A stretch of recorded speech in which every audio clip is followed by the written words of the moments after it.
पंकज, जैसे कि एमएल और एआई बहुत ही ज़्यादा एमर्जिंग निकल के आ रहा है और हर कोई चाहता है कि एमएल और एआई की प्रोफाइल बनाए, पर किसी को करियर हम्म। अपॉर्चुनिटीज़ क्या हम्म। क्या मिल सकते हैं उसके बारे में कोई एग्जैक्ट इन्फॉर्मेशन है नहीं। हम्म। कौन कौन एमएल में जा सकता है, क्या मैकेनिकल इंजीनियर एमएल की प्रोफाइल बना सकता है कि नहीं, ये सारी इन्फॉर्मेशन मैं चाहता हूँ कि तू हम्म। एक ब्रॉड वे में कवर करे हम्म। ताकि हमारी नॉर्मल ऑडियंस समझ सके हम्म। जो अभी तक एमएल के बारे में उन्हें कोई इन्फॉर्मेशन है नहीं। हम्म। ठीक है, तो इसको मैं दो एस्पेक्ट में समझाना चाहूँगा। सबसे पहले तो ये एस्पेक्ट है कि ऐसा नहीं है कि एमएल ब्रांच स्पेसिफिक है।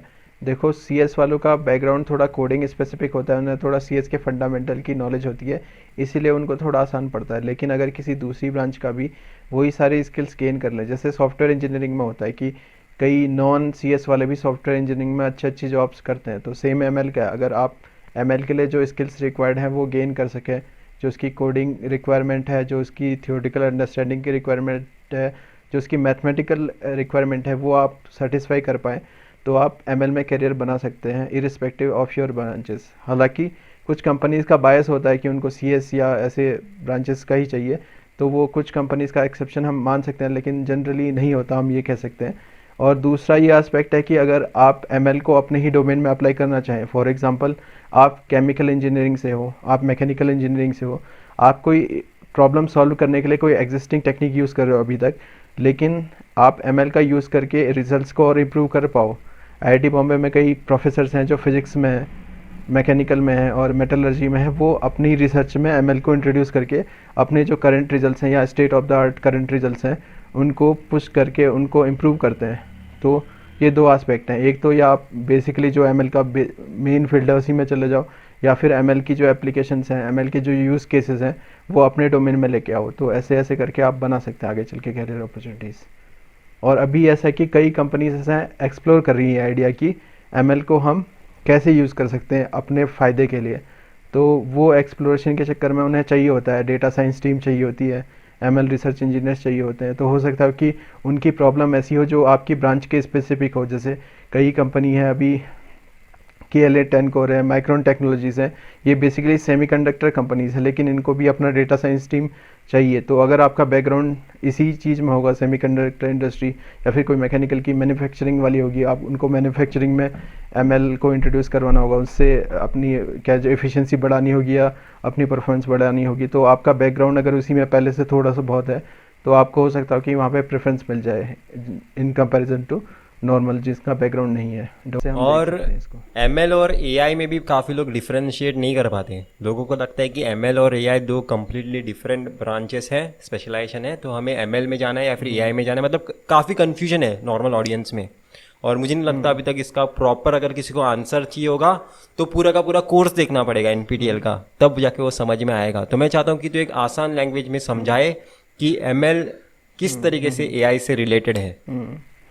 ठीक है, तो हम इसको बेसिकली ऐसे डिवाइड कर सकते हैं। जैसे फॉर एग्जांपल ये डाउट तब आता है जब हम एमएल बहुत शुरू में हो एमएल सीखने के, या फिर हमने एमएल खाली सुना हो और हमने कुछ पढ़ा ना हो। जैसे जैसे आप एमएल से अपना बढ़ाते जाओगे फेमिलियरिटी, वैसे वैसे ये डाउट आपका सॉल्व होता जाएगा।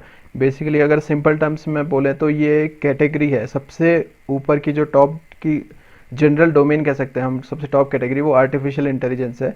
ये काफ़ी पुराना टर्म है, अभी ऐसा नहीं है कि आजकल ही एआई हो रहा है। 1950 60 या उससे भी पहले से चला आ रहा है, काफ़ी पुराना टर्म है। एआई का बेसिकली मानना यह है कि कोई भी डेटा, कोई भी डिसीजन हो, वो मशीन इंटेलिजेंटली ले सके जैसे कि हम ह्यूमंस लेते हैं। तो ये बेसिकली एआई का अल्टीमेट गोल है। और एआई के अंदर ही सब कैटेगरीज आती हैं। मशीन लर्निंग में हम डेटा से सीखते हैं, उसके स्टेटिस्टिक्स से सीखते हैं कि एक्चुअली स्टेटिस्टिक्स के बेस पे हम डिसीजन लेते हैं कि कोई प्रिडिक्शन करना हो या फिर ऐसा कोई डिसीजन लेना हो।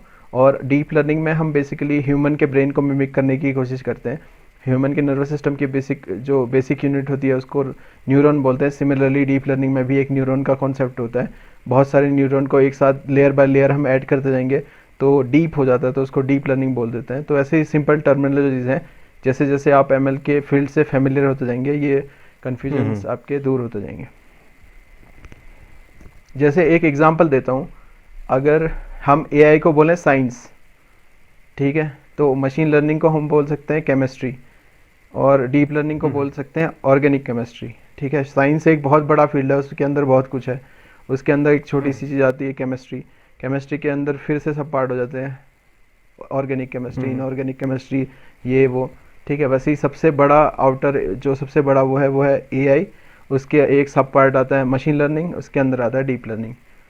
तो धीरे धीरे आप पढ़ोगे, जैसे जैसे आप ज़्यादा ज़्यादा जानोगे एमएल के बारे में, तो ये चीज़ें क्लियर होती जाएंगी। और एक मेरा डाउट है जो अभी बहुत सारे लोगों को आने वाला है इस वीडियो के बाद, कि अगर किसी को करियर बनाना होगा एमएल या फिर एआई में, तो वो विदाउट आईआईटी कैसे कर सकता है? अगर वो किसी आईआईटी का नहीं है, एनआईटी का नहीं है, तो उसके पास ऑफ कोर्स बहुत सारे कंपनीज नहीं आने वाले उसके कॉलेज में। तो अगर किसी को एमएल की प्रोफाइल अगर इसने बना ली, तो वो कैसे अपने करियर में आगे जा सकता है? उसके कहाँ पे उसे अपॉर्चुनिटी मिल सकती है?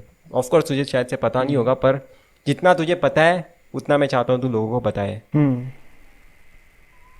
हाँ ठीक है, तो मैं अभी जितना मेरा नॉलेज है उसके हिसाब से बताता हूँ, क्योंकि आईआईटी के बाहर तो ऐसे जॉब सर्च मैंने करी नहीं है। तो जैसे नॉर्मल जो सॉफ्टवेयर इंजीनियरिंग या फिर बाकी स्किल्स में जैसे जॉब सर्च होता है, वैसे ही कर सकते हैं। सबसे पहले तो आपको ये देखना होगा कि इसमें रिलेवेंट स्किल्स क्या है। एमएल भी ऐसा नहीं है कि कोई एक चीज़ फिक्स है, आपके पास 5-6 चीज़ें हैं, वो पढ़ लिया आपने फिक्स हो गया। एमएल अपने आप में बहुत बड़ा सब्जेक्ट है मेरे ख्याल से। तो आगे चल के ऐसे होगा कि एमएल एक अपने आप में ब्रांच बन जाएगी।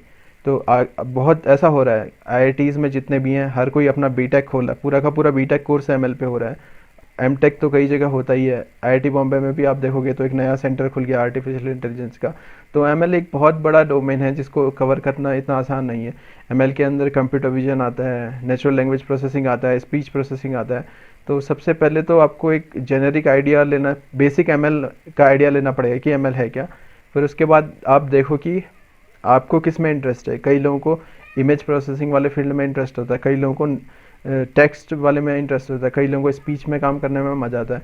तो इस हिसाब से आप देखो आपको इंटरेस्ट किस में बनता है, और उस हिसाब से देखो कि उसकी जॉब प्रोस्पेक्टस क्या है। जैसे एनएलपी विजन में होता है जॉब प्रोस्पेक्टस, वैसे तो सब में ही है। तो आप अगर देखोगे लिंक्डइन वगैरह में भी काफ़ी ज़्यादा एड्स आते हैं कि हमें एमएल इंजीनियर चाहिए, और जितने भी जॉब पोर्टल्स हैं तो उनमें काफ़ी सफिशिएंट अमाउंट में वैकेंसीज होती हैं। तो वो आप चेक कर सकते हो जाके कि उनकी रिक्वायरमेंट्स क्या हैं।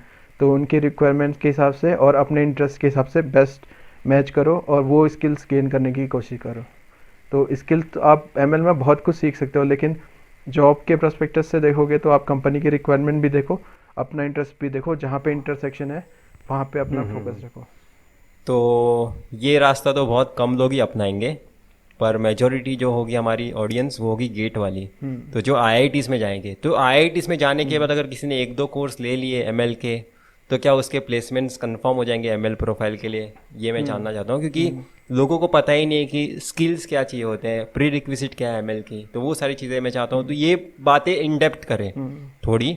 एकदम तो नहीं कर सकते, हमारे पास टाइम नहीं है, पर थोड़ा अच्छे से बताया कि क्या क्या आप लेके आने चाहिए ताकि आपकी प्लेसमेंट्स में आसानी हो। क्योंकि यहाँ पे सभी आईआईटीएन है, अभी यहाँ पे तो आपका कंपटीशन और ज़्यादा है, तो वो ज़रा अच्छे से बता दो। अभी ऐसा था कि ये ट्रेंड बहुत चल रहा था पिछले 2-3 साल में कि लोग 1-2 कोर्स कर ले रहे थे एमएल के, और उसके बाद एक्सपेक्ट कर रहे थे कि प्लेसमेंट्स में हो जाएगा कुछ ना कुछ, क्योंकि एमएल बहुत ही ज़्यादा ग्रोथ पकड़ रहा है। मतलब बहुत ज़्यादा रिक्वायरमेंट है, काफ़ी कंपनीज आती हैं। आईआईटीज़ की बात करें स्पेसिफिकली, तो जितनी सॉफ्ट जैसे ये बोलते हैं ना सॉफ्टवेयर की बहुत स्कोप है, अभी भी सॉफ्टवेयर का बहुत ज़्यादा स्कोप है, लेकिन एमएल भी धीरे धीरे कैचअप कर रहा है। तो काफ़ी कंपनीज आती थी, काफ़ी वैकेंसीज आती थी, तो लोग समझते थे कि 1-2 कोर्स करने से हो जाएगा।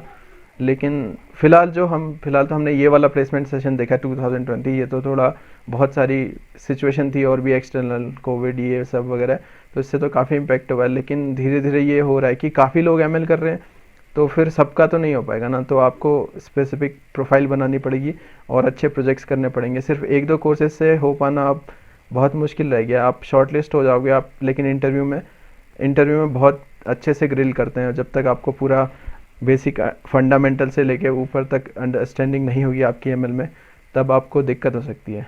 तो सिर्फ 1-2 कोर्स करना इंट्रोडक्टरी लेवल के लिए सही है, लेकिन वैसे मुश्किल काम है।